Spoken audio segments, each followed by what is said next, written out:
Hello students, आज के lecture में हम पढ़ेंगे टेम्परेचर एंड इट्स डिस्ट्रीब्यूशन का पार्ट 3, जैसे डिस्ट्रीब्यूशन ऑफ टेम्परेचर। इससे पहले हम दो पार्ट कवर कर चुके हैं। एक में हमने process of heating and cooling of atmosphere किया था, दूसरे पार्ट में हमने फैक्टर अफेक्टिंग टेम्परेचर किया था। तो आज इसका थर्ड पार्ट है डिस्ट्रीब्यूशन ऑफ टेम्परेचर। मैं हूं Ajay Chauhan, associate professor in geography, government PG college Ambala cantt. तो शुरू करते हैं आज का लेक्चर। टेम्परेचर का डिस्ट्रीब्यूशन दो तरह से हम समझ सकते हैं, एक तो हॉरिजॉन्टल डिस्ट्रीब्यूशन, दूसरा वर्टिकल। जैसे ये अर्थ है, अर्थ पे ये इक्वेटर वाइज अगर देखते हैं इस तरह से हम कर सकते हैं कि यहाँ टेम्परेचर क्या है, इधर क्या है। और दूसरा वर्टिकल, सरफेस से लेके जब वायुमंडल में ऊपर की तरफ जाते हैं तो वर्टिकल हो जाएगा। तो पहले हॉरिजॉन्टल को देखते हैं। हॉरिजॉन्टल डिस्ट्रीब्यूशन ऑफ टेम्परेचर में ये देखें कि डिस्ट्रीब्यूशन टेम्परेचर अक्रॉस लेटीट्यूड है। वहाँ पर जो ये लेटीट्यूड्स है ना, इसके हिसाब से इसके अक्रॉस हम देखते हैं नॉर्थवर्ड साउथवर्ड टेम्परेचर में क्या चेंज आया है, उसको कहेंगे हॉरिजॉन्टल डिस्ट्रीब्यूशन।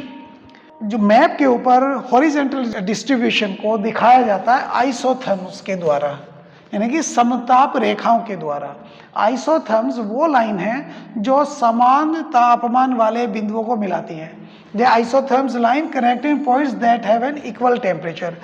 एक हमने ये लाइन देख रही है, लाइन लगी हुई है ना, जैसे ये एग्जाम, ये लाइन है। तो ये 27 डिग्री सेल्सियस की आइसोथर्म है, यानी कि इन सारे पॉइंट पे तापमान 27 डिग्री है, उसको कहा जाता है।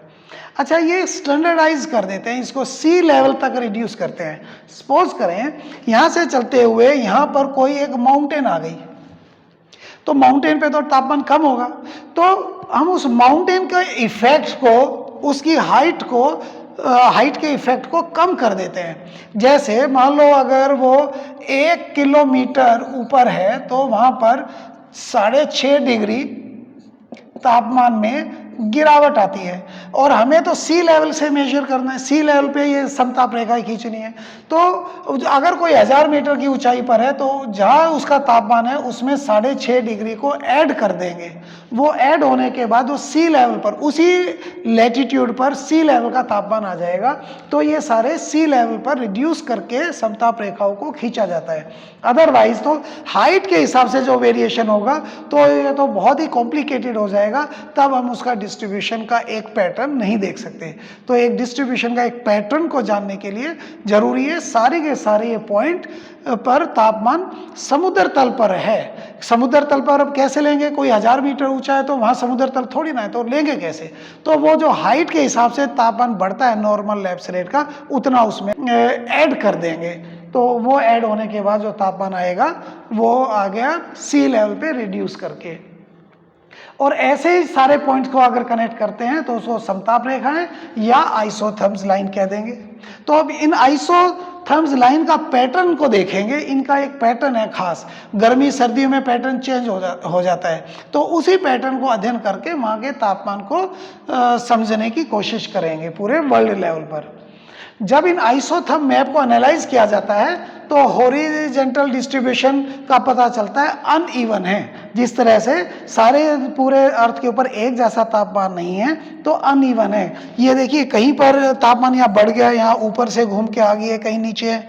जो लाइन है कोई बिल्कुल स्ट्रेट लाइन नहीं है। अगर ये स्ट्रेट लाइन होती अक्षांश के हिसाब से तब तो कहते पता इवन डिस्ट्रीब्यूशन है, पर ये जिगजैग है, कहीं ऊपर मुड़ जाती है, कहीं पे नीचे मुड़ जाती है। ये क्यों मुड़ती हैं, ये आने वाले अभी स्लाइड्स में इसको और डिटेल से देखेंगे। समताप रेखा यह प्रदर्शित करते हैं कि भूमध्य रेखा से ध्रुवों की तरफ जब अक्षांश बढ़ते हैं तो उनकी ऊष्मा यानी कि जो तापमान है उसमें गिरावट आएगी। अब ये देखें भूमध्य रेखा है, ये भूमध्य रेखा के आसपास ये 25 डिग्री यहाँ पर दिखाया हुआ है, और जैसे ऊपर की तरफ जाएंगे यहाँ 0 डिग्री है, और ज़्यादा नॉर्थ पे जाए -30 डिग्री है। तो तापमान में गिरावट आ रही है। इसी तरह से यहाँ देखें ये जनवरी महीने का है, जैसे साउथ की तरफ जाएंगे 20, 15 और ये यहाँ पे 5 डिग्री तापमान। जैसे जैसे इक्वेटर से ध्रुवों की तरफ जा रहे हैं तो तापमान में गिरावट आ रही है। ये समताप रेखाओं से क्लियर पता चल रहा है। तो ये करेक्टरिस्टिक्स हम पहचाने आइसोथर्म्स की क्या करेक्टरिस्टिक्स है, उसी के आधार पर हम एक पैटर्न को समझेंगे। अधिकतम और न्यूनतम दोनों तापमान महाद्वीपों पर ही पाए जाते हैं। कंटिनेंट के ऊपर ही सर्वाधिक ऊंचे या कम तापमान होंगे, क्योंकि लैंड मासिस है, ये महाद्वीप हैं, जो भूमि है वो जल्दी गर्म होती है और जल्दी ठंडी होती है, इसलिए वहाँ पे एक्सट्रीम टेम्परेचर होते हैं। महासागर देर से गर्म होते हैं, देर से ठंडे होते हैं, वहाँ पे एक्सट्रीम टेम्परेचर नहीं होते। स्थलीय भाग जलीय भागों की अपेक्षा शीघ्र गर्म और शीघ्र ठंडे होते हैं, उसी वजह से एक्सट्रीम टेम्परेचर लैंड मासिस पर ही मिलेंगे। सभी समताप रेखाएं जनवरी और जुलाई के बीच उत्तर की ओर मुड़ जाती है और जुलाई से जनवरी के बीच में दक्षिण की तरफ मुड़ जाती है। देखो, कोई भी समताप रेखा जब उत्तर की तरफ मुड़ रही है, जब सूरज क्या होता है, जनवरी से जुलाई के बीच में सूरज का उत्तरायण होता है, उत्तर की तरफ शिफ्ट हो जाएगा। जैसे सन उत्तर की तरफ है, अभी यहाँ पे है, जैसे सन नॉर्थ की तरफ शिफ्ट होगा तो ये समताप रेखाएं सारी की सारी नॉर्थवर्ड मुड़ने लगती हैं। और जब जुलाई के बाद से जनवरी तक वो साउथवर्ड शिफ्ट होने लगता है धीरे धीरे। जब साउथवर्ड शिफ्ट हो जाएगा तो ये समताप रेखाएं साउथ की तरफ आने लगेगी। इसका क्या मतलब है समताप रेखा का नॉर्थ और साउथ की तरफ का होना? अब ये देखें, यहाँ पर ये जुलाई महीने का है, जुलाई महीने का है, और ये जो एक समताप रेखा है ये 25 डिग्री की है, यानी कि नॉर्थ की तरफ शिफ्ट है ये। अब ये जनवरी महीने का है। जनवरी महीने में देखें, ये जो 25 डिग्री वाली है ये यहां पर आ गई, 25 डिग्री की समताप रेखाएं, तो ये दक्षिण की तरफ शिफ्ट होगी। ये मतलब है इसका कि नॉर्थवर्ड और साउथवर्ड ये शिफ्ट होती हैं सूरज के प्रवास के कारण, जब सूर्य उत्तर दक्षिण की तरफ आता है। जो समताप रेखाओं का जो ये उत्तर दक्षिणी खिसकाव है, उत्तर और दक्षिणी की तरफ मुड़ना, समुद्रों की अपेक्षा महाद्वीपों पर अधिक होता है।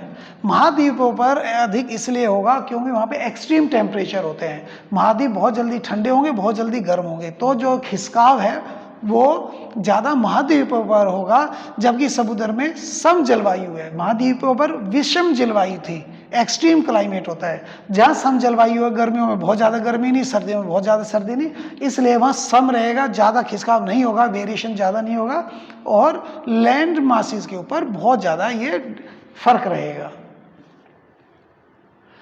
दक्षिणी गोलार्ध में जल खंडों के अधिक विस्तार के कारण समताप रेखाएं नियमित और दूर दूर होंगे। देखो, दक्षिणी गोलार्ध में, ये दक्षिणी गोलार्ध है, ये सारा एरिया दक्षिण का हिस्सा है, यहाँ पर क्या होगा, ज़्यादा पानी है, ओशन ज़्यादा है। लैंड मासिस तो क्या है, एक बहुत कम है, ये लैंड मासिस है, बाकी सारा का सारा वहाँ पर पानी है, मैक्सिमम पानी। तो ज़्यादा विस्तार होने की वजह से बहुत ज़्यादा पानी है, तो वो देर से गर्म होगा, देर से ठंडा होगा, समकारी प्रभाव होगा। इसलिए जो लैटिट्यूड के अकॉर्डिंग ही होगी, जहाँ लैटिट्यूड ईस्ट से वेस्ट डायरेक्शन में एक सीधी वो डायरेक्शन में जा रही है, तो उसी के हिसाब से अलाइंड हो जाएगी। स्थल और जल जहाँ नज़दीक नज़दीक होंगे, स्थल जल्दी गर्म हो जाते हैं, जल्दी ठंडे, और समुद्र देर से गर्म, देर से ठंडे, तो वहाँ पर जिग जैग बनती है। जैसे नॉर्थ में देखें जिग जैग बन रही है, पर साउथ में ये बड़ी नियमित है, सीधी सीधी है। जहाँ लैंड मासिस है बस वहीं कुछ डेविएशन होएगा, अदरवाइज सीधी है। इनको कहेंगे नियमित, ज़्यादा टेढ़ी मेढ़ी नहीं है। दूसरा ही बात क्या है, दूर दूर होते हैं, इनके बीच का डिफरेंस देखें, 25 से 20, 20 से 15, 10 से 15। यहाँ पे बस जो अक्षांश रेखाओं का जो टेम्परेचर पर प्रभाव है, केवल वही प्रभाव है जिसकी वजह से ये अपना नियमित है और दूर दूर है। अनियमित का मतलब बड़े जिगजैग हो जाएंगे, और पास पास होने का बड़ी तेजी से तापमान में गिरावट आएगी। पानी में इतनी तेजी से गिरावट नहीं आती, जैसे हम नॉर्थवर्ड जाएंगे यहाँ पर लैंड मासिस पर ये देखें, पानी जो तापमान में बहुत तेजी से गिरावट आएगी, जो कि जल्दी जल्दी तापमान चेंज हो रहा है, तो वहाँ पर अनियमित है और नज़दीक नज़दीक है। ताप प्रवणता ऊंचे तापमान और नीचे तापमान में जो डिफरेंस होएगा वहाँ बहुत ज़्यादा होगी, यहाँ पर ताप प्रवणता कम होगी। तो उत्तरी गोलार्ध में समताप रेखाएं अनियमित होंगी और पास पास होंगी। तो ये इंग्लिश में जो पार्ट है वो वही है, उसी का ट्रांसलेशन करके इंग्लिश में भी हिंदी में, ताकि दोनों मीडियम के बच्चे इसको पढ़ सकें, स्टडी कर सकें। जल और स्थल का तापमान भिन्न होने के कारण तट पर समताप रेखाएं अचानक से मुड़ जाती हैं।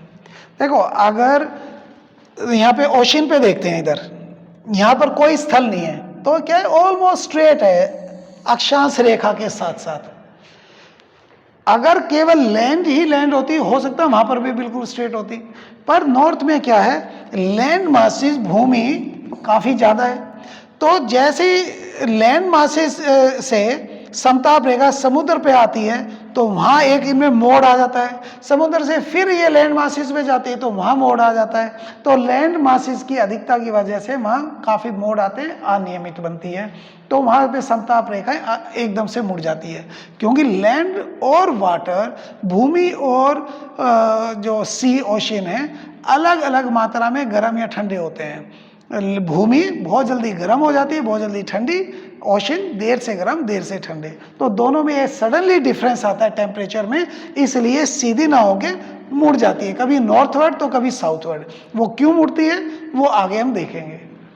अभी तो ये करेक्टरिस्टिक्स हैं, फिर इसका पैटर्न देखेंगे कि समताप रेखाओं की क्या करेक्टरिस्टिक्स है, फिर उसका भूमि और जल में क्या विस्तार है, सीजन वाइज चेंज होता है, फिर उसको देखकर हम तापमान के डिस्ट्रीब्यूशन को समझने की कोशिश करेंगे।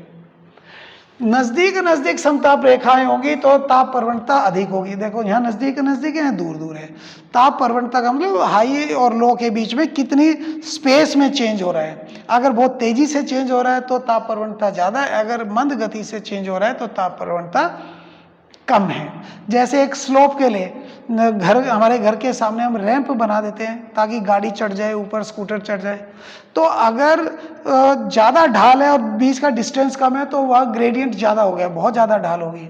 अगर घर ऊंचा ज़्यादा नहीं है और काफ़ी दूरी तक वो स्लोप जा रहा है तो कहते हैं भाई उसकी जो ढाल प्रवणता है, जो स्लोप है वो कम है। तो ये देखेंगे थोड़े से डिस्टेंस में अगर टेम्परेचर डिफरेंस ज़्यादा होगा तो ढाल प्रवणता ज़्यादा होगी, तापमान की ताप प्रवणता ज़्यादा होगी।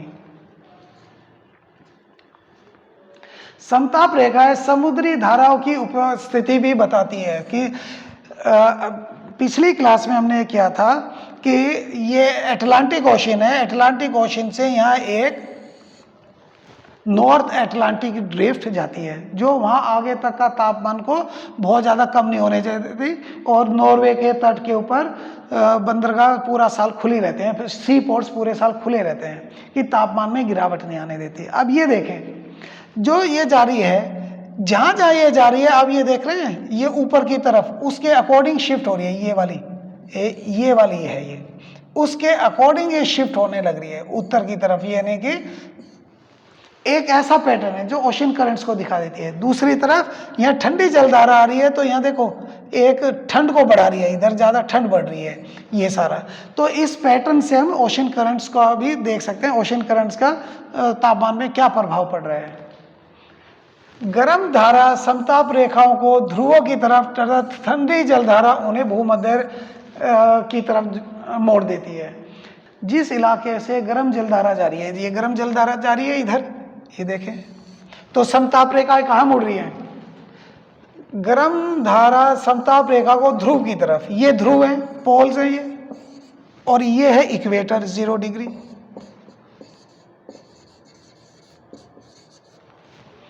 तो गर्म जलधारा जहां से जाएगी वो समताप रेखाओं को किस तरह को मोड़ रही है, मोड़ ये बैंड कहाँ है, ध्रुव की तरफ। और ठंडी जलधारा ये देखें यहाँ से, ये ठंडी जलधारा यहाँ से आ गई, ठंडी जलधारा के बैंड कहाँ मुड़े हुए हैं, ये इक्वेटर की तरफ। तो ये पैटर्न को ध्यान से समझें, और जब हम उसको स्टडी करेंगे आइसोथर्मल लाइन को पूरे ग्लोबल लेवल पर, तो जो ये पैटर्न है वहां पर बड़े काम के आएंगे। इसका मतलब है जैसे ये गर्मी ऊपर तक ले जाती है, जहां जहां समुद्र पे अगर गर्मी ऊपर तक होगी तो समताप रेखाएं ध्रुवों की तरफ होगी। अगर जिन इलाकों में गर्मी कम होगी तो वहां पर ये इक्वेटर की तरफ मुड़ जाएंगी। तो ये पैटर्न हम देखेंगे जब हम इसका जनवरी जुलाई महीने का और अध्ययन करेंगे। Temperature is always high in tropics, ये ट्रॉपिकल एरिया है, यानी कि इक्वेटर ये इक्वेटर है और 23.5 डिग्री उत्तरी और दक्षिणी अक्षांश का, इसको कहते हैं ट्रॉपिकल जोन। इसमें तापमान, ये देखो डार्क कलर से दिखा रहे हैं, यहाँ तापमान की अधिकता है।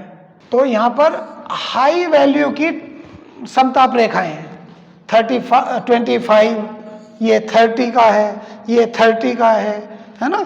यहाँ पे ज़्यादा है, ये 25 ज़्यादा वैल्यू की थर्मल लाइन है, आइसोथर्मल लाइन है। अब very low temperature is experienced by the polar area. दूसरी तरफ ये पोलर एरिया है, यहाँ पर कम टेम्परेचर है, ये देखें -10, -20, -30 या 0, तो वहाँ पे लो वैल्यू की आइसोथर्मल लाइन्स है, ये लो वैल्यू है 0 माइनस की, तो वहाँ पे ठंड है। जहाँ पे ज़्यादा वैल्यू की है तो गर्मी है, और जहाँ पर कम वैल्यू की है वहाँ पे सर्दी है। तो एक पैटर्न देखने को मिलता है, इक्वेटर और उसके आसपास गर्म एरिया है, जैसे ही दूर जाते हैं उत्तर दक्षिण में वहाँ पे तापमान में गिरावट आती है, और पोलर एरिया तो बिल्कुल ही फ्रोजन एरिया है। अधिकांश समताप रेखाएं जनवरी और जुलाई महीने के बनाए जाते हैं। जो ये पैटर्न, जो मैप बनाते हैं, जनवरी और जुलाई महीने के हैं, क्योंकि इसी पर उत्तरी और दक्षिणी गोलार्ध में अधिकतम और न्यूनतम तापमान पाए जाते हैं। तो जो extreme climate in he 2 month में है, तो तभी की समताप रेखाएं खींची जाती है। तो उन 2 मंथ के तापमान का डिस्ट्रीब्यूशन का हम अध्ययन करते हैं और पूरे वर्ल्ड पे तापमान के डिस्ट्रीब्यूशन को समझने की कोशिश करते हैं। अब देखते हैं horizontal distribution of temperature in January. जनवरी में अलग होगा, जुलाई में अलग होगा। अब जनवरी की बात कर लें। जनवरी में क्या है, सूर्य दक्षिणी गोलार्ध पर मकर रेखा पर है। ये देखें, ये इक्वेटर है 0 डिग्री, ये 23.5 दक्षिण, ये मकर रेखा है, यानी कि कैप्रिकॉर्न, और इस तरह 23.5 उत्तर, ये कर्क रेखा है, कर्क रेखा यानी कि ट्रॉपिक ऑफ कैंसर। तो सर्दियों में जब जनवरी महीने में सूर्य कहां पर है, यहां पर, यहां चमक रहा है सूरज 23.5 दक्षिणी अक्षांश पर, सीधे वहां पर किरणें जा रही हैं, इसलिए तापमान ज्यादा साउथ में रहेंगे। नॉर्थ में यहाँ पे सर्दियों का सीजन है। इस समय दक्षिणी गोलार्ध में ग्रीष्म ऋतु, यहाँ पे गर्मी की ऋतु है दक्षिणी गोलार्ध में, यहाँ पर समर है और यहाँ पर विंटर है इस समय पर। और उत्तरी गोलार्ध में शीत ऋतु होती है, उत्तरी गोलार्ध में शीत ऋतु होती है। तो दक्षिणी गोलार्ध में तापमान अधिक होता है, दक्षिणी गोलार्ध में यहाँ पे तापमान ज्यादा होगा। जनवरी महीने में, अब बताए ना दक्षिणी गोलार्ध में ज्यादा होगा, तो तापमान कहां ज्यादा होगा, ये देखो ऑस्ट्रेलिया के ऊपर 30 डिग्री, अर्जेंटीना पर, और अफ्रीका के इस पोर्शन में। कहां पे, जनवरी में दक्षिणी गोलार्ध में स्थित उत्तर पश्चिमी अर्जेंटीना, ये उत्तर पश्चिमी अर्जेंटीना इस जगह पर, पूर्वी मध्य अफ्रीका, ये पूर्वी और ये मध्य अफ्रीका का ये पोर्शन यहाँ पर, और बोर्नियो और ऑस्ट्रेलिया, ये रहा ऑस्ट्रेलिया यहाँ पर तापमान बहुत ज़्यादा होगा, 30 डिग्री सेल्सियस से भी अधिक होगा। यहाँ पर नॉर्थ में तो है कड़ाके की ठंड होगी, पर वहाँ पे दक्षिण में इतना ज़्यादा, दक्षिणी गोलार्ध में यहाँ ज़्यादा तापमान होगा। अब उत्तरी गोलार्ध में क्या है, उत्तरी गोलार्ध में महाद्वीपों का तापमान महासागरों की अपेक्षा कम होता है। अब देखो यहाँ पे सर्दी है तो जो लैंड मासेस है, जो भूमि है, वो बहुत जल्दी ठंडे हो जाएंगे। समुद्र क्या हो गए, रिलेटिवली गर्म होंगे। पिछले लेक्चर में हमने स्टडी किया था। तो ज्यादा ठंडे इलाके कौन से होंगे, भूमि, लैंड मासेस ज्यादा ठंडे होंगे, कंटिनेंट ज्यादा ठंडे होंगे। तो महाद्वीपों का तापमान महासागरों की अपेक्षा कम होता है, महाद्वीपों का इस रेखा में। तो ऐसे में क्या होगा, समताप रेखाएं महाद्वीपों से गुजरते समय भूमध्य रेखा की ओर मुड़ जाएंगी। जिस जगह का तापमान कम होगा वहां पे समताप रेखाएं भूमध्य रेखा की तरफ आ जाएंगी। जिस जगह का तापमान ज्यादा होगा वहां पे समताप रेखाएं पोल की तरफ हो जाएंगी। ये एक पैटर्न को ध्यान रखना है तुम्हें। तो यहां पर समताप रेखाएं देखें, ये 20 डिग्री की है महासागर में ध्रुवों की तरफ है, पर जैसे लैंड पे आएगी दक्षिण की तरफ, फिर ये ध्रुव की तरफ और फिर ये दक्षिण की तरफ। अब यहाँ पर तो इक्वेटर के आसपास इतने मोड़ नहीं आते हैं, जैसे और ऊंचे चलते हैं यहाँ पे देखो 0 डिग्री का देखते हैं, यहाँ सागर के ऊपर जाते हैं, ये पैसिफिक ओशियन है, पैसिफिक ओशियन पे यहाँ पर देखो नॉर्थ की तरफ है, ध्रुवों की तरफ, पर जैसे ही अमेरिका के ऊपर, नॉर्थ अमेरिका के ऊपर ही आती है, ये इक्वेटर की तरफ, ये इक्वेटर है ना, उसकी तरफ मुड़ गई। और फिर से ये आ गया अटलांटिक ओशियन, तो फिर ये उत्तर की तरफ मुड़ गई, और फिर ये यहाँ पे यूरोप हो गया तो दक्षिण की तरफ होगी। यहाँ पे उत्तर की तरफ ज्यादा झुकाव है, इस तरफ सबसे ज्यादा इधर है। ये किस लिए? जो नॉर्थ अटलांटिक ड्रिफ्ट थी, गर्म जलधारा, उसकी वजह से उत्तर की तरफ है, कि इसका मतलब यहाँ ज्यादा गर्मी उत्तर की तरफ है। और महाद्वीपों के ऊपर दक्षिण की तरफ इसलिए मुड़ रही है कि ये इलाके ठंडे हैं, गर्मी केवल भूमध्य रेखा के पास वाले इलाकों में ज्यादा गर्मी होगी, इस वजह से वहां पर भूमध्य रेखा की तरफ मुड़ जाते हैं। तो बेसिक चीज किसमें क्या रखनी है? जो इलाके गर्म होंगे वहां पे समताप रेखाएं पोल की तरफ मुड़ेंगी, जो इलाके ठंडे होंगे वहां पे समताप रेखाएं इक्वेटर की। अगर ये फॉर्मूला याद रखोगे तो ये समझने बड़ा आसान हो जाएगा। और महासागर से गुजरते समय ये उत्तरी ध्रुव की ओर मुड़ जाती है, बात बोल ही चुका हूं मैं, है ना। महासागरों पे जाएगा तो उत्तर की तरफ, और महाद्वीपों की तरफ जाएगा तो दक्षिण की तरफ मुड़ेगी, क्योंकि महाद्वीप ठंडे हैं, महासागर गर्म है। जहां पर जलधारा चलती है, गर्म जलधारा, वहां नॉर्थवर्ड शिफ्ट और ज्यादा हो जाता है। बिल्कुल क्लियर कट ये पैटर्न देखने को मिल रहा है। अब देखें, साइबेरिया और ग्रीनलैंड में न्यूनतम तापमान पाया जाता है। विश्व का सर्वाधिक ठंडा स्थान वर्खोयांसक यहीं पर है। ये अटलांटिक ओशियन है, ये यहाँ पे आ गया यूरोप, यूरोप का ये एरिया, ये साइबेरिया का एरिया है। और यहाँ पर आ गया ग्रीनलैंड, ये ग्रीनलैंड है। तो ग्रीनलैंड और साइबेरिया यहाँ पर बहुत ठंडे, यहाँ पे काफी कम तापमान पाया जाता है। वर्खोयांसक तो सबसे ठंडा है, -50 डिग्री टेम्परेचर पाया जाता है यहाँ पर, -50। देखो -20 -10 की तो चली रही है, बीच में यहाँ पे सर्दियों में -50 डिग्री सेल्सियस तापमान है, वर्खोयांसक वहाँ पे पाया जाता है। लैंड मासिस पर ही सबसे ज़्यादा ठंड। जब भी पैटर्न देखेंगे सबसे ज़्यादा ठंड या सबसे ज़्यादा गर्मी भूमि पर, कंटिनेंट पे, लैंड मासिस पर ही होगी, ओशन पे नहीं होंगी, क्योंकि ओशन का समकारी प्रभाव है। एक्सट्रीम क्लाइमेट कंटिनेंट पर ही मिलेगा। ये जो अभी बात बताई थी, ये नॉर्थ अटलांटिक ओशन में क्लियरली विजिबल हो जाता है, जो नॉर्थवर्ड साउथवर्ड शिफ्ट है। ये यहाँ पे है, देखो ये अटलांटिक ओशन है सारा का सारा। तो नॉर्थ अटलांटिक इक्वेटर के, ये सारा नॉर्थ अटलांटिक और उसके एडजॉइनिंग एरिया है। अब यहाँ देखते हैं, तो ये जा रही है गल्फ स्ट्रीम, ये गल्फ स्ट्रीम जा रही है महासागरों के ऊपर, उत्तर की तरफ समताप रेखाएं मुड़ रही है, और सबसे ज्यादा कहाँ मुड़ रही है? जहां से गल्फ स्ट्रीम जाती है, गर्म जलधारा जाती है। और जैसे ही ये लैंड मासिस के ऊपर आई तो सडन देखो मुड़ गई दक्षिण की तरफ। और ये देखो यहाँ कितना आ गया, ये यहाँ गर्मी इस वजह से थी ओशन करंट से, पर जैसे ओशन करंट को क्रॉस किया लैंड मासिस पे आए, सडन टर्न हो गया लैंड मासिस के ऊपर। तो लैंड मासिस के ऊपर समताप रेखाएं इक्वेटर की तरफ मुड़ती हैं और महासागरों के ऊपर नॉर्थवर्ड उड़ती हैं। ये कब का है? जनवरी महीने का। Over the land temperature decrease sharply and isotherms bend towards the equator Europe. और ये यूरोप के ऊपर एकदम से बेंड हो जाती है, बड़े शार्प टर्न लेके यूरोप के ऊपर एकदम से मुड़ती है। जो अभी एक्सप्लेन किया वही बात है ये। अब दक्षिणी गोलार्ध में क्या देखते हैं, समताप रेखाओं का क्या पैटर्न है? दक्षिणी गोलार्ध में ग्रीष्म ऋतु होगी, गर्मी है, क्योंकि सूरज यहाँ पर ट्रॉपिक ऑफ कैप्रिकॉर्न पे सीधा चमक रहा है, तो वहां गर्मी है।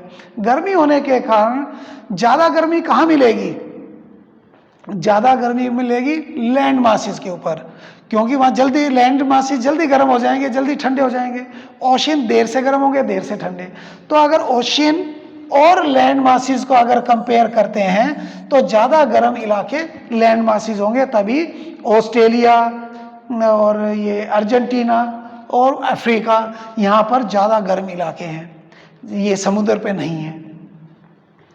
तो ज्यादा जहां पर गर्मी होगी वो एरिया में समताप रेखा कहाँ मुड़ती है? ध्रुवों की तरफ। इधर ध्रुव कौन सा है? ये साउथ पोल। ये देखें समताप रेखा ये ध्रुवों की तरफ मुड़ गई। महासागर में समताप रेखा कहाँ होगी? इक्वेटर की तरफ। ये इक्वेटर है। हर समताप रेखा को देखें, ये 20 डिग्री की जा रही है, ये यहां तक तो इक्वेटर की तरफ। जैसे ये लैंड मासिस पे आएगी एकदम से दक्षिण की तरफ मुड़ रही है, एकदम से दक्षिण की तरफ। फिर महासागर के पास उत्तर की तरफ, और ये 25 की देखो एकदम से दक्षिण की तरफ मुड़ रही है। जो ज्यादा गर्म इलाके होंगे वहां पे समताप रेखाएं पोल की तरफ चली जाती हैं, और जो कम गर्म होंगे वो इक्वेटर की तरफ। यहाँ ये बताने चाह रहे हैं कि महासागर कम गर्म है और महाद्वीप ज्यादा गर्म है। तो महासागरों से जब समताप रेखाएं गुजरेंगी तो महासागर पे समताप रेखाएं भूमध्य रेखा की तरफ हो जाएंगी, पर जब ये महाद्वीपों से गुजरेंगी तो ये दक्षिणी ध्रुव की तरफ हो जाएगी। ये देखने पे हमें पता चल रहा है। उत्तरी गोलार्ध में स्थल भाग का विस्तार अधिक है ना, उत्तरी गोलार्ध में स्थल भाग अधिक है, तो वहां पे समताप रेखाएं क्या होगी? कैरेक्टरिस्टिक्स में पहले ही बताया था, जहां उत्तरी गोलार्ध में समताप रेखाएं हमेशा नजदीक नजदीक होंगी और अनियमित होगी। अनियमित देखो, ये कभी यहाँ ऊपर जा रही है, नीचे जा रही है, ऊपर जा रही है, नीचे जा रही है। भाई जो तापमान का सीधा लैटिट्यूड के हिसाब से होना चाहिए ना डिस्ट्रीब्यूशन, जैसे यहाँ पर है लैटिट्यूड के हिसाब से देखो बिल्कुल स्ट्रेट है, नियमित है। तो जिगजैग क्यों हो रही है? जिगजैग क्यों हो रही है कि लैटिट्यूड के अलावा और भी फैक्टर है जो वहाँ के तापमान के डिस्ट्रीब्यूशन को प्रभावित करती है, जैसे कंटिनेंटलिटी, जो वहाँ कंटिनेंटल टाइप क्लाइमेट है, एक्सट्रीम क्लाइमेट है ना, दूसरे फैक्टर काम कर रहे हैं। तो ये इसके अध्ययन करके ही तो पता चलता है। अगर यहाँ पे स्ट्रेट लाइन होती तो हम ये कहते हैं सिर्फ अक्षांश रेखा का प्रभाव पड़ता है तापमान के डिस्ट्रीब्यूशन का, परंतु यहाँ पे चेंजेस है। इसका मतलब जल धारा का भी प्रभाव पड़ रहा है, इसका मतलब जो कंटिनेंटलिटी है यानी कि ओशन से समुद्र तट से दूरी, उसका भी प्रभाव पड़ रहा है। ये उसी वजह से यहाँ पे अनियमित है और नजदीक नजदीक है, बड़ी तेजी से तापमान में गिरावट होती है। यहाँ पे दूर दूर है 25, 20, 15, ये देखो ये दूरी ज्यादा है। यहाँ पे बड़ी फ्रीक्वेंटली इस एरिया में देखो एक ये जा रही है, दूसरी कितनी नजदीक नजदीक है। तो ये परस्पर निकट होती है और अनियमित होती है। दक्षिणी गोलार्ध में दूर दूर होंगी, नियमित। नियमित का मतलब अक्षांश रेखा के समानांतर होती हैं। दक्षिणी गोलार्ध में ये नियमित हो गई और परस्पर दूर दूर हो गई।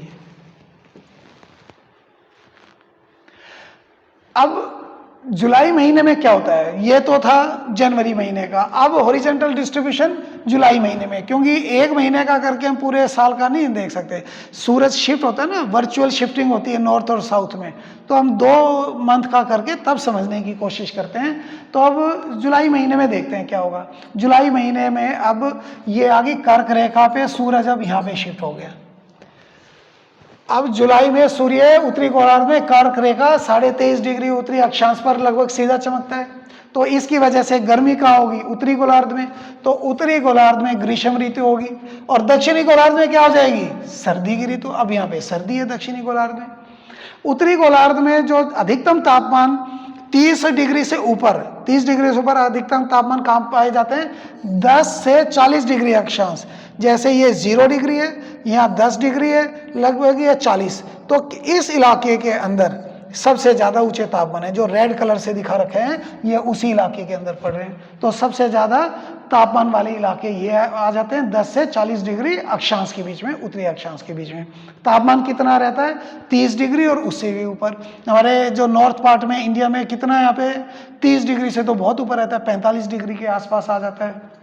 अब जो गर्म एरिया थे उनमें भी कौन से सबसे ज्यादा गर्म इलाके कौन से होंगे? गर्म वाले में संयुक्त राज्य अमेरिका का दक्षिणी पूर्वी भाग, ये संयुक्त राज्य अमेरिका है, इसका दक्षिणी भाग ये संयुक्त राज्य अमेरिका है। यहाँ पे दक्षिणी और पूर्वी ये वाले पोर्शन में यहाँ पर ज्यादा टेम्परेचर होगा। सारा मरुस्थल, ये सारा मरुस्थल है, यहाँ पे ज्यादा टेम्परेचर होगा।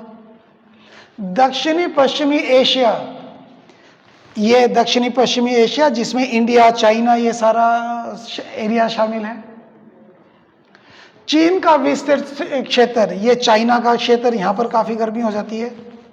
और भारत का उत्तर पश्चिमी क्षेत्र, जहाँ हमारा एरिया, जहाँ हरियाणा लोकेटेड है, ये वाला पोर्शन, यहाँ पर लू चलती है गर्मियों में, बहुत ज़्यादा तापमान बढ़ जाते हैं। तो ये 10 से 40 डिग्री अक्षांश के बाद, देखो इक्वेटर पे ज़्यादा गर्मी नहीं है, 10 से 40 डिग्री के बीच में है। अब ये क्यों है वहाँ पर? क्योंकि वहाँ पे क्लियर स्काई होता है। इक्वेटर पर क्या होता है, बादल छा जाते हैं दोपहर 2 बजे के बाद, तो इंसोलेशन कम मिलता है। जबकि 10 से 40 डिग्री के बीच में वहाँ पर डेजर्टी कंडीशन, ड्राई कंडीशन है, दिन में बादल नहीं होते, तो इंसोलेशन बहुत ज़्यादा मिलता है, तो तापमान बढ़ जाता है। यहाँ दिन की लंबाई भी बढ़ जाती है, उसकी वजह से भी यहाँ पे तापमान में बढ़ोतरी होगी। देखो कितने फैक्टर हैं, लैटिट्यूडिनल फैक्टर तो है ही, साथ के साथ मेघ और वर्षा वाला भी एक फैक्टर आ जाता है, और एक दिन की लंबाई वाला फैक्टर आ जाता है, जिसकी वजह से यहाँ ज़्यादा तापमान मिलते हैं। अच्छा, न्यूनतम तापमान वो भी नहीं मिलते हैं। न्यूनतम तापमान जो हिमांक से नीचे 0 डिग्री से नीचे भी है, उत्तरी ध्रुव के निकट और ग्रीनलैंड के पास पाया जाता है। ग्रीनलैंड, ये ग्रीनलैंड है, और जो ऊपर नॉर्थ पोल की तरफ वहाँ पर पाया जाएगा, तो यहाँ पर 0 डिग्री से नीचे भी है। ये क्यों है यहाँ पे तापमान? भूमध्य रेखा से दूरी। भूमध्य रेखा से जैसे हम दूर जाएंगे तापमान में गिरावट आ जाती है। और पोलर एरिया में तो क्या है, वहाँ पर बहुत ही तिरछी किरणें पड़ती हैं और वहाँ पे ज़्यादा इंसुलेशन मिलता नहीं है। और नॉर्थ पोल पे तो क्या था, जुलाई से पहले क्या था, 6 महीने की रात थी, वहाँ तो इंसुलेशन बिल्कुल नहीं। अब जैसे शिफ्ट हुआ नॉर्थवर्ड, तो वहाँ पर अब इंसुलेशन आने लगी है, पर स्टिल वहाँ पे तापमान बहुत कम है। उत्तरी गोलार्ध में इस समय समताप रेखा महासागर से गुजरते समय भूमध्य रेखा की ओर मुड़ जाएगी, और महाद्वीपों से गुजरते समय उत्तरी ध्रुव की तरफ मुड़ जाएगी। अब पहले से कंडीशन रिवर्स हो गई। अब देखें, उत्तरी गोलार्ध में ज्यादा गर्म एरिया कौन से हैं? महाद्वीप, क्योंकि महाद्वीप जल्दी गर्म हो जाते हैं। महाद्वीप जल्दी गर्म है, तो वहां पे समताप रेखा कहाँ मुड़ेगी? ध्रुव की तरफ, पोल की तरफ, ये ना नॉर्थ पोल, उस तरफ जहां भी लैंड मासीज है, पोल की तरफ मुड़ेगी। और महासागर कंपेरेटिवली ठंडे हैं, क्योंकि देर से ठंडे होंगे, तो जो ठंडे एरिया है वहां पे समताप रेखाएं कहाँ होती हैं? इक्वेटर की तरफ। ये इक्वेटर है, तो ये देखो इक्वेटर की तरफ। तो इस तरह से ये अनियमित बन जाएगी, जिगजैग बन जाएगी। महासागरों पर ये इक्वेटर की तरफ, और महाद्वीप पर, क्योंकि ज्यादा गर्मी होती है महाद्वीप पर, वो पोल की तरफ समताप रेखाएं मुड़ जाएंगी। दक्षिणी गोलार्ध में समताप रेखाएं महाद्वीपों से गुजरते समय भूमध्य रेखा की ओर। अब दक्षिणी गोलार्ध में क्या है? इस इलाके में यहाँ पे सर्दियां हैं। सर्दियां हैं तो लैंड मासेस क्या होंगे, भूमि कंटिनेंट क्या होंगे, जल्दी ठंडे हो जाएंगे। समुद्र क्या होंगे, तुलनात्मक रूप से गर्म होंगे, देर से ठंडे होते हैं। तो जो ज्यादा ठंडे होंगे वहां पर समताप रेखाएं कहाँ मुड़ेगी? उत्तर की तरफ, उत्तर की तरफ। और जो ठंडे होंगे वहां पर समताप रेखाएं क्या होगी? दक्षिण की तरफ, ये महासागर के ऊपर से दक्षिण की तरफ। तो इस तरह से यहाँ थोड़ी सी अनियमित तो हो गई, पर जितनी अनियमित उत्तरी ध्रुव में होती है उतनी नहीं है। तो दक्षिणी गोलार्ध में समताप रेखाएं महाद्वीपों पर से गुजरते समय भूमध्य रेखा की तरफ मुड़ गई, और महासागर से गुजरते समय दक्षिणी ध्रुव की तरफ मुड़ जाती है। जब महासागर से गुजरती है तो दक्षिणी ध्रुव की तरफ मुड़ जाएगी। दक्षिणी गोलार्ध में समताप रेखाओं की परस्पर दूरी महाद्वीपों पर कम, महाद्वीपों पर ये दूरियां हैं ये कम होंगी, नजदीक नजदीक होंगी। देखो एक ये है, ये, जबकि महासागर पे देखें बहुत दूर दूर है ये और ये, क्योंकि बहुत तेजी से तापमान में गिरावट होती है, तो महाद्वीपों पर गिरावट बड़ी तेजी से होगी। जैसे भूमध्य रेखा से दूर जाएंगे बहुत जल्दी ठंडे हो जाते हैं ना, पर समुद्र पे वो गिरावट तेजी से नहीं होगी, क्योंकि समुद्र देर से ठंडे होंगे, देर से गर्म होंगे, वो सम उनका प्रभाव रहेगा। इससे जाहिर है ये बात। यहाँ तक हमने किया कि पहले तो हमने समझने की कोशिश की कि आइसोथर्मल जो लाइंस हैं उनकी करैक्टरिस्टिक्स, फिर उन करैक्टरिस्टिक्स का पैटर्न देखा। जनवरी महीने में और जुलाई महीने में नॉर्थ गोलार्ध में, उत्तरी गोलार्ध में और दक्षिणी गोलार्ध में। फिर देखा जुलाई महीने में उत्तरी गोलार्ध में, दक्षिणी गोलार्ध में उनका क्या पैटर्न है, और उनका पैटर्न वो क्यों है और वहाँ पे तापमान कैसा उसको समझने की कोशिश करी। तो ये एक बार वो ध्यान में आ जाए करेक्टरिस्टिक्स उसके अच्छे से तो बहुत इजी है। तो इसका डायग्राम पूरा वर्ल्ड का मैप बना के 2 महीने के डायग्राम बना के ही इसको व्याख्या करें और सही से समताप रेखाएं खींचें इसमें। तो ये था हॉरिजॉन्टल डिस्ट्रीब्यूशन। अब वर्टिकल डिस्ट्रीब्यूशन की बात कर लें। वर्टिकल डिस्ट्रीब्यूशन में तो जब हमने कहा था ना स्ट्रक्चर ऑफ एटमॉस्फेयर, तो वहाँ पे हमने कहा सबसे पहले ट्रोपोस्फियर है, वहाँ पे तापमान जैसे जैसे ऊपर जाएंगे घटता है नॉर्मल लैप्स रेट से, स्ट्रेटोस्फियर में बढ़ता है, फिर वो चेंजेस जो आते हैं अपर एटमॉस्फेयर के वो हम यहाँ डिस्कस नहीं करेंगे। हमारे मतलब की ट्रोपोस्फियर है, जो भी मौसम की जो भी गतिविधि जो भी एक्टिविटीज़ जो भी चेंजेस है वो सारे ट्रोपोस्फियर में होते हैं। तो ट्रोपोस्फियर में देखेंगे नीचे से जैसे ऊपर आएंगे तो तापमान में क्या चेंज आते हैं। जनरली क्या होता है, वायुमंडल का सोर्स क्या है गर्म करने का, जो फैक्टर हमने पहले उसमें करे हैं लेक्चर में, तो वो डायरेक्ट सन नहीं है। क्या है, सन पहले अर्थ को गर्म करता है, अर्थ फिर एटमॉस्फेयर को गर्म करेगी। तो जैसे जैसे हम ऊपर जाते हैं सोर्स से दूर जाते हैं तो तापमान में गिरावट आती है।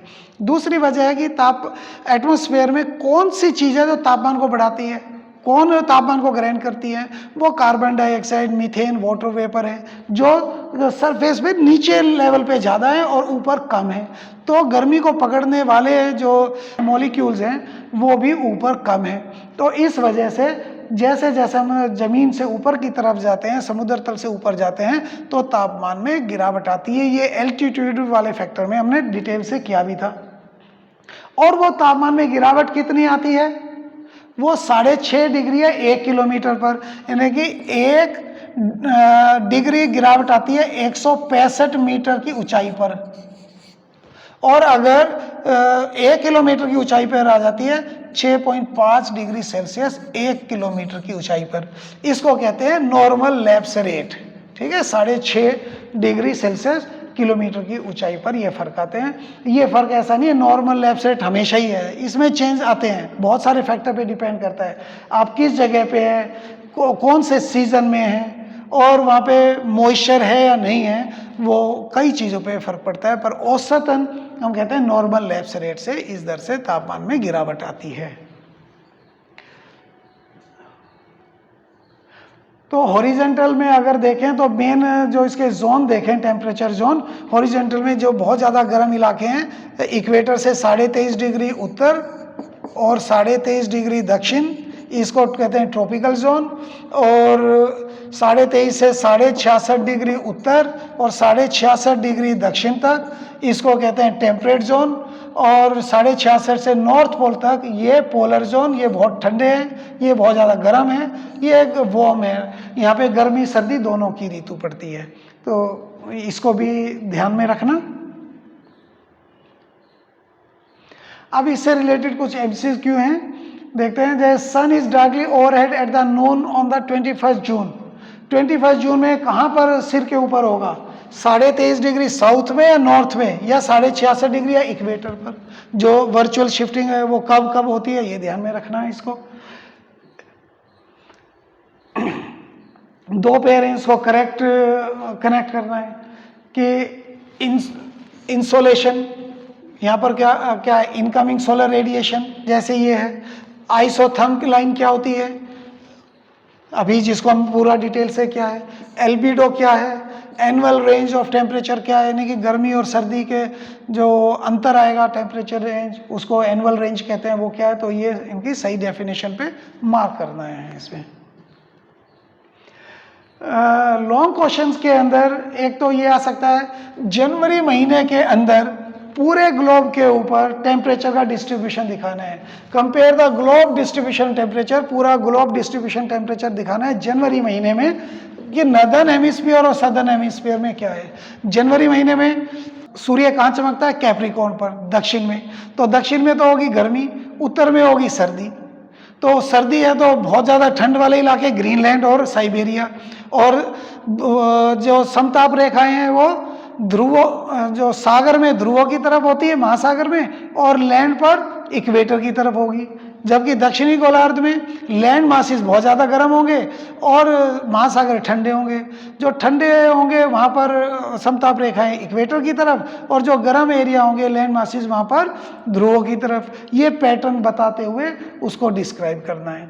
वहाँ पे नॉर्थ में अनियमित पास पास होंगी, दक्षिण में नियमित होंगी, दूर दूर होंगी, ये सारी कैरेक्टरिस्टिक्स वहाँ एक्सप्लेन करनी है। इसी तरह से ग्लोबल डिस्ट्रीब्यूशन टेम्परेचर जुलाई महीने का एक्सप्लेन करना है। जुलाई महीने में कैंसर, ट्रॉपिक ऑफ कैंसर के ऊपर सूर्य सीधा चमकता है, तो गर्मी होगी नॉर्दर्न हेमिस्फीयर में, सदर्न हेमिस्फीयर में सर्दी होगी। तो सदर्न हेमिस्फीयर में कंटिनेंट ज़्यादा ठंडे हो जाएंगे, वहाँ समताप रेखा है इक्वेटर की तरफ, और समुद्र है, ओशन है, वो कंपेरेटिवली गर्म होंगे, समताप रेखाएं ध्रुवों की तरफ होगी।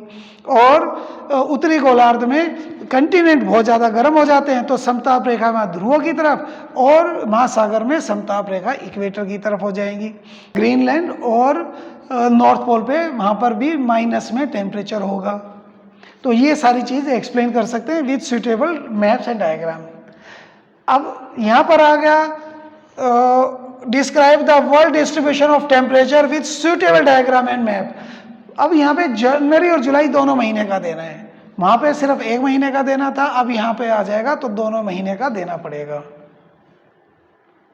जैसे कि ये बताया है, compare the global distribution temperature in January over the north and southern hemisphere.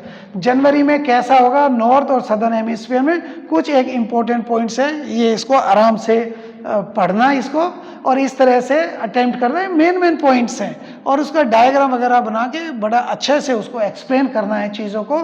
और ये तो इंपॉर्टेंट पॉइंट्स है, इसमें अपनी तरफ से भी जो है आपकी एक अंडरस्टैंडिंग उसको डालते हुए एक अच्छा क्वेश्चन यहाँ पे अटेम्प्ट करना। तो मिलते हैं नेक्स्ट लेक्चर में। Thank you.